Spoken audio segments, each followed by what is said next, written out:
إن الحمد لله نحمده ونستعينه ونستغفره ونستهديه ونستنصره ونعوذ بالله من شرور أنفسنا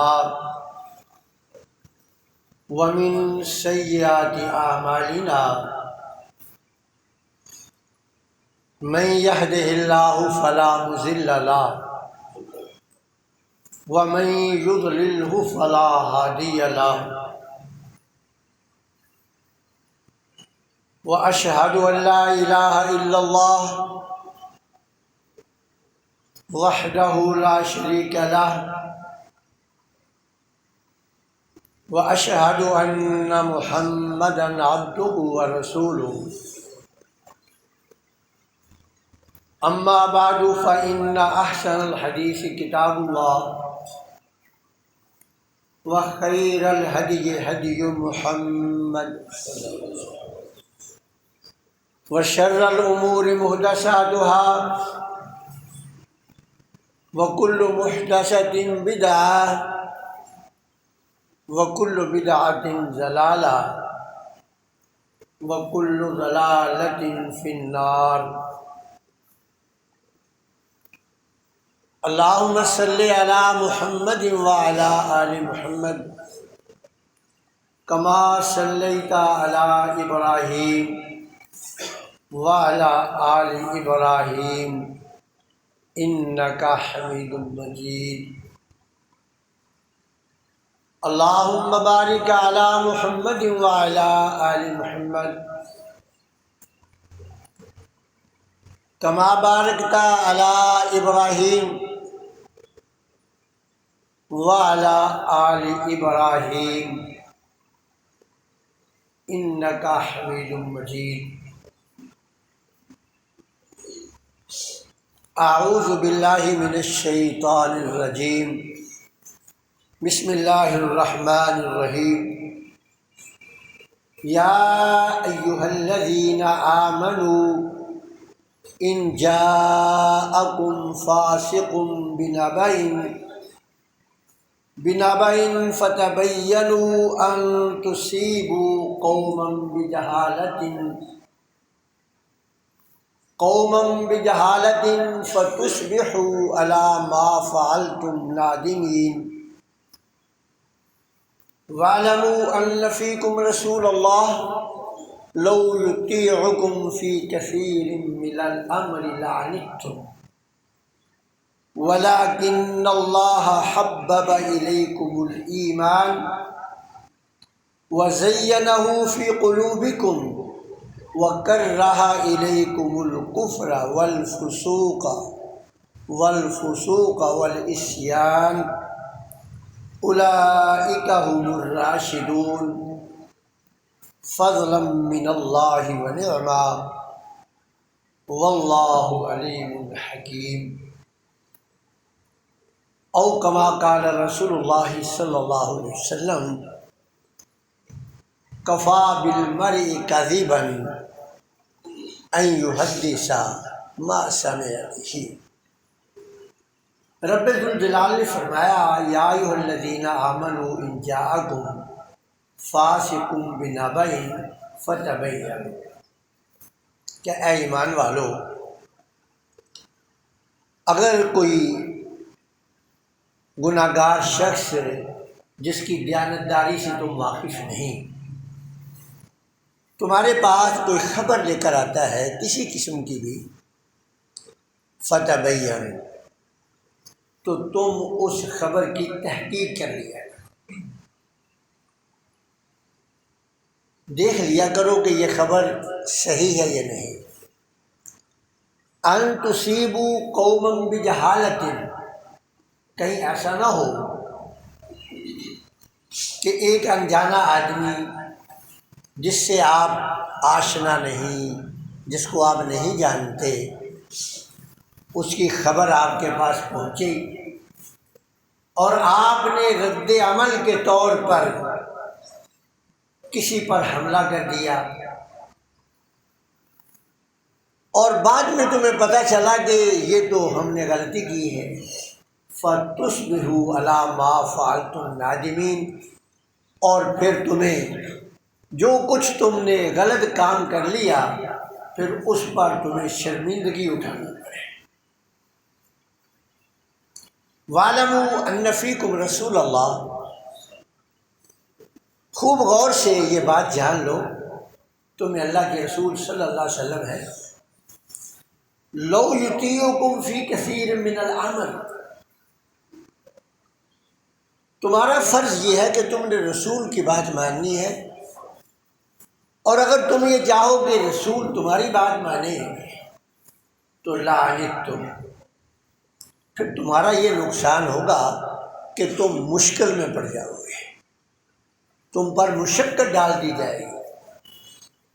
وَلَٰكِنَّ اللَّهَ حَبَّبَ إِلَيْكُمُ الْإِيمَانَ، لیکن اللہ کا تم پر یہ احسان ہے کہ اللہ تعالیٰ نے قرآن مجید کے ذریعے تمہاری رہنمائی کی، اور اس رہنمائی کی بدولت ایمان جو ہے نا، یہ تمہارے دلوں میں رب ذوالجلال نے پر لذت بنا دیا، تمہارے دلوں میں ایمان کی محبت ڈال دی، وَزَيَّنَهُ فِي قُلُوبِكُمْ، اور تمہارے دلوں کو اس نے جلا بخش دی، روشنی بخش دی۔ وَكَرَّهَ إِلَيْكُمُ الْكُفْرَ وَالْفُسُوقَ وَالْعِصْيَانَ، اور پھر اس قرآن کی بدولت اللہ رب العزت نے کفر کو، نافرمانی کو، کبیرہ گناہوں کو اللہ رب العزت نے تمہارے نزدیک ناپسندیدہ قرار دے دیا، تمہارے دلوں کو ان چیزوں سے متنفر کر دیا۔ اور جو لوگ قرآن مجید کی ان ہدایات پر عمل پیرا ہوں گے، اولئک ھم الراشدون، وہ ہدایت کے اعلیٰ درجے پر فائز ہوں گے۔ فضلا من اللہ ونعمہ، اور یہ بات یاد رکھ لو کہ یہ جو قرآن مجید کے اندر تمہیں ہدایات دی جا رہی ہے نا، جو تمہیں زندگی بسر کرنے کے ضابطے، قواعد بیان کیے جا رہے ہیں نا، یہ اللہ کا تم پر فضل ہے، اور اس کی یہ بہت بڑی نعمت ہے۔ واللہ علیم حکیم، اور یہ حقیقت کو جان لو کہ اللہ ہی شر اور خیر کو جاننے والا ہے، اور وہی دانا اور حکمت والا ہے۔ نبی کریم صلی اللہ علیہ وسلم نے فرمایا، کفا بالمرء کاذبا ان یحدث ما سمع بہ، کہ کسی انسان کے جھوٹا ہونے کے لیے یہی بات کافی ہے کہ وہ جو بات سنے بغیر تحقیق کے اسے وہ آگے پھیلاتا ہے۔ سورہ حجرات کا شمار ان صورتوں میں ہوتا ہے جن میں احکام و مسائل ہیں، اور یہ جو صورت ہے اس کے اندر رب ذوالجلال نے آداب معاشرت بیان کیے ہیں۔ وہ معاشرہ بھلے گھر کا ہے، وہ محلے کا معاشرہ ہے، وہ کسی صوبے کا ہے، وہ کسی پوری ریاست کا معاشرہ ہے، سب کے لیے رب ذوالجلال نے اس آیت کے اندر ایک ضابطہ بیان کیا ہے۔ یہاں فاسق سے مراد جو عمومی فاسق ہے وہ نہیں، یہاں فاسق سے مراد یہ ہے کہ ناآشنا، جس کو آپ نہیں جانتے، وہ جھوٹی خبریں، آپ کو نہیں پتا کہ وہ آدمی کیسا ہے، لیکن وہ بندہ جھوٹی افواہیں پھیلانے میں مہارت رکھتا ہے، اور وہ خبریں پھیلاتا ہے، افواہیں پھیلاتا ہے۔ تو فرمایا کہ اس بندے سے تم ناآشنا ہو، تم نہیں جانتے کہ یہ بندہ جو خبر دینے والا ہے یہ کیسا ہے، تو فرمایا کہ اس بندے کی خبر کی خوب چھان پھٹ کر لو، قبل اس کے کہ اس اس خبر کے مطابق عمل کرو یا اس خبر کو آگے منتقل کرو، اس سے پہلے خود تحقیق کر لو کہ آیا یہ خبر ٹھیک ہے۔ اور اگر تم نے ایسا نہ کیا، جو تمہیں ہدایت دی جا رہی ہے، تم نے سنی سنائی خبر پر عمل کر لیا یا سنی سنائی خبر کو آگے منتقل کر دیا، پھر اس کا نتیجہ کیا نکلے گا؟ پھر اس کا یہ نتیجہ نکلے گا کہ ان تصیبوا قوم بجہالۃ، کہ پھر تم لا علمی میں، نادانی میں کسی قوم پر حملہ کر بیٹھو گے، کسی کے اوپر الزام دھر دو گے، کسی پہ الزام تراشی کر دو گے، کسی کو لعن طعن کرنا شروع کر دو گے نادانی کی وجہ سے، کیونکہ تمہارے پاس جو خبر آئی ہے اس خبر نے تمہارے جذبات کو بھڑکا دیا، تمہیں برانگیختہ کر دیا، اور تم نے خبر کی تحقیق کیے بغیر جذبات کی رو میں بہہ کر کسی دوسرے کے خلاف کوئی عملی قدم اٹھا لیا۔ اور جب تم نے کوئی عملی قدم اٹھا لیا تو پھر بعد میں تمہیں پتہ چلا کہ وہ تو خبر ہی غلط تھی، جس خبر کی بنیاد پر میں نے یہ کام کیا وہ تو خبر درست نہیں تھی۔ فَتُصْبِحُوا عَلَىٰ مَا فَعَلْتُمْ نَادِمِينَ، پھر کیا ہوا؟ پھر تمہیں اپنے کیے پر شرمندگی ہوئی۔ اب ظاہر ہے کہ تم نے تو جو کرنا تھا کر لیا، اب یہ شرمندگی سے جو کچھ ہو چکا ہے وہ تو واپس نہیں آنے والا۔ تو اس آیت میں رب ذوالجلال نے معاشرے کو امن و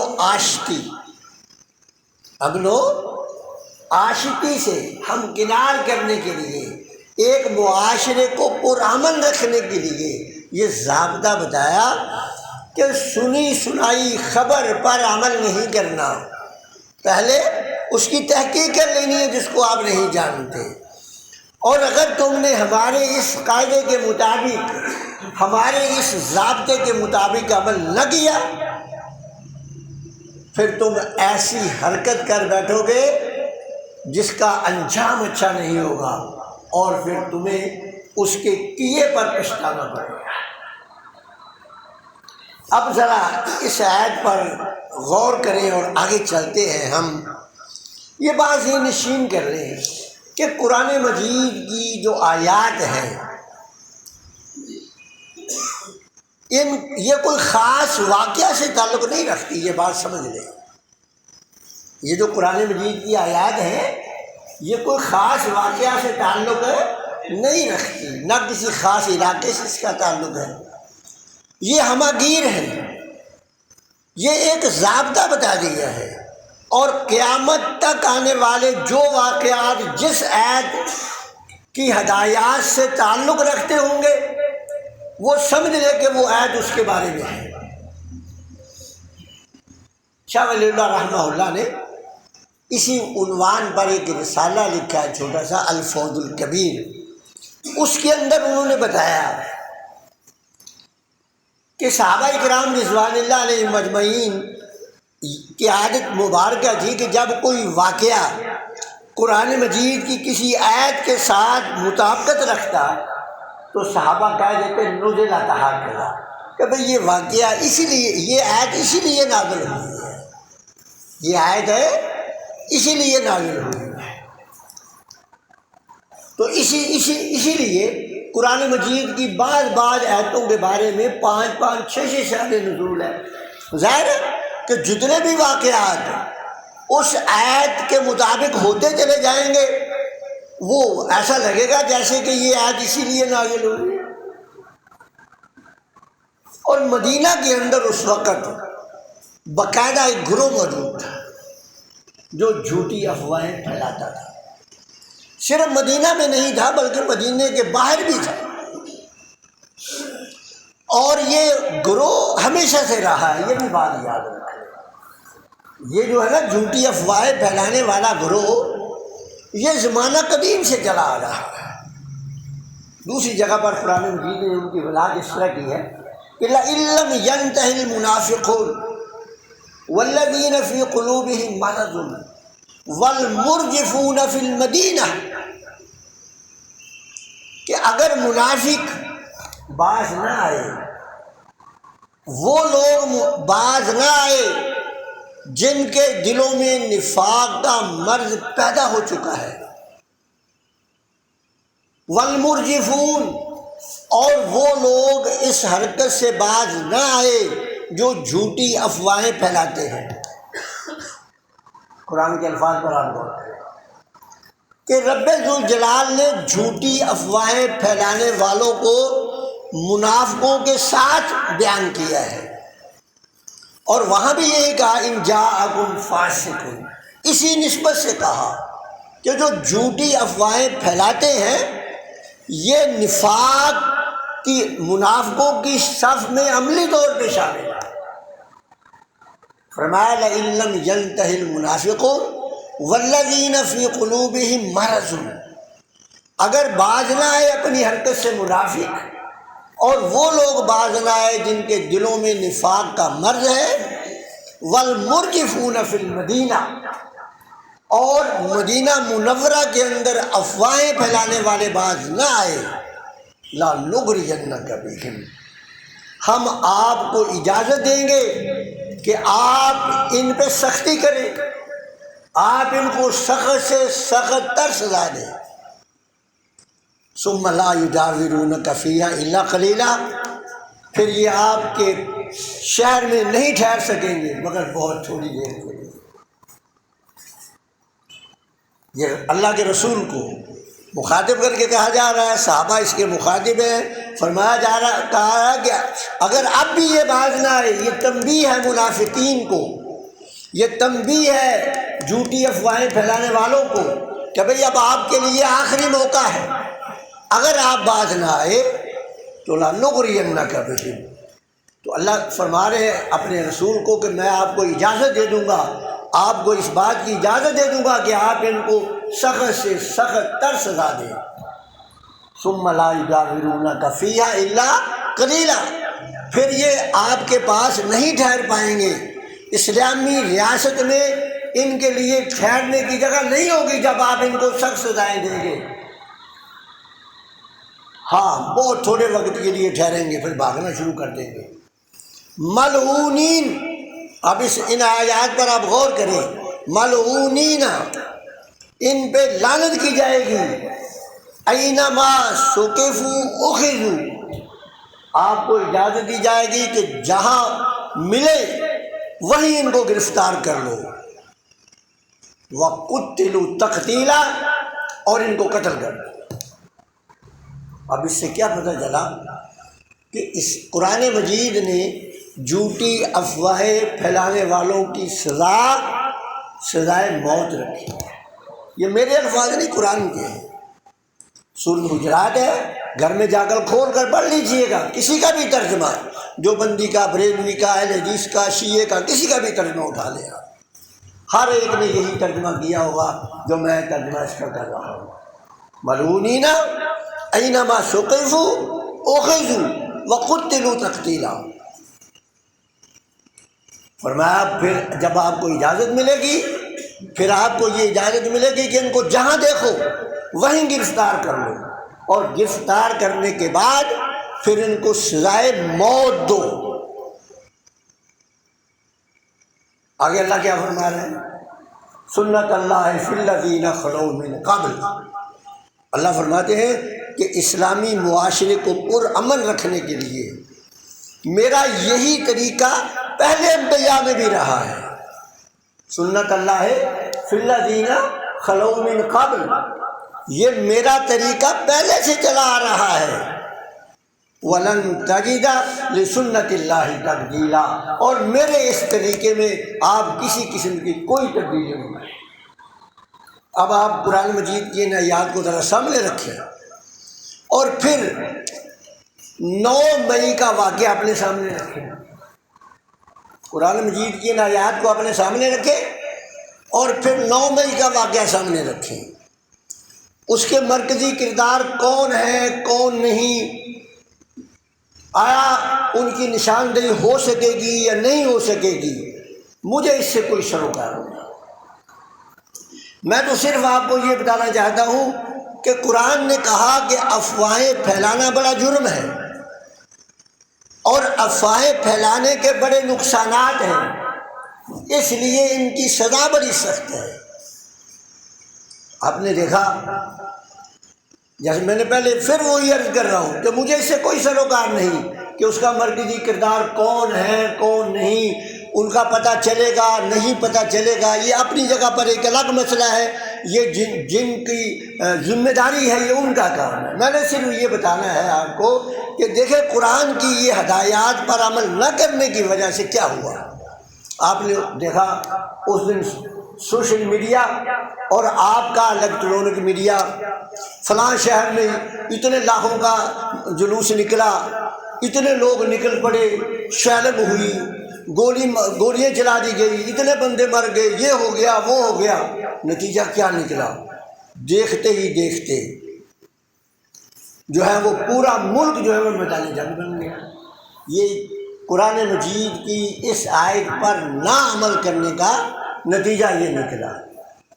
شاید آپ کو یاد ہوگا کہ نہیں، یہ جو کہا گیا کہ پھر تمہیں اپنے کیے پر پچھتانا پڑے گا۔ قرآن یہ کہتا ہے کہ تم کر بیٹھو گے۔ پھر کئی لوگوں نے سنی، جب دیکھا کہ بھئی فلاں شہر سے اتنے نکل آئے ہیں، ہم نہیں نکلے، ہمیں بھی نکلنا چاہیے۔ تو اس پہ نا کہ ایک کالم نگار نے کالم لکھا تھا، اور وہ قرآن مجید کی ان آیات کو ملا کر دیکھے نا تو بڑی سمجھ میں آتا ہے۔ وہاں نا ایک آپ نے بھی سنا ہوگا کہ مور چور تھا جس نے مور اٹھایا تھا، وہ مور لے کر باہر آ رہا تھا، اس سے کسی صحافی نے پوچھا، اور جس نے اس پہ لکھا اس نے کہا، لکھنے والے نے یہ کہا، اس نے کہا کہ مرکزی کرداروں کو کوئی پکڑے یا نہ پکڑے، لیکن یہ میرا مور چور بیچارہ پکڑا جائے۔ وہی ہوا۔ اور پھر کتنی مائیں ایسی آج بھی چیخو چلا رہی ہے کہ ہمارا بچہ تو بڑا ہی شریف تھا، بس وہ پہلے دن ہی ایسے نکلا۔ یہی قرآن کہہ رہا ہے کہ پھر تمہیں اپنے کیے پر پچھتانا پڑے گا۔ اور ہمارا سوشل میڈیا اور الیکٹرانک میڈیا جو ہے وہ افواہیں پھیلانے میں اپنی مثال آپ ہے، اور قرآن نے اس کی سزائے موت رکھی ہے۔ اور ہماری عدلیہ یہ کہتی ہے کہ پہلے یقین دہانی کرواؤ، ان کے خلاف مقدمہ چلنے سے پہلے یہ یقین دہانی کرواؤ کہ ان کو سزائے موت تو نہیں ہوگی۔ یہ باقاعدہ آن دی ریکارڈ ہے، وکیل نے یہ بیان دیا کہ میں آپ کو یہ ذمہ داری دلاتا ہوں کہ سزائے موت نہیں ہوگی۔ میرے بھائی یہ قرآن کی کھلی خلاف ورزی ہے، اور پھر آپ یہ چاہتے ہو کہ اس ملک کے اندر امن ہو جائے۔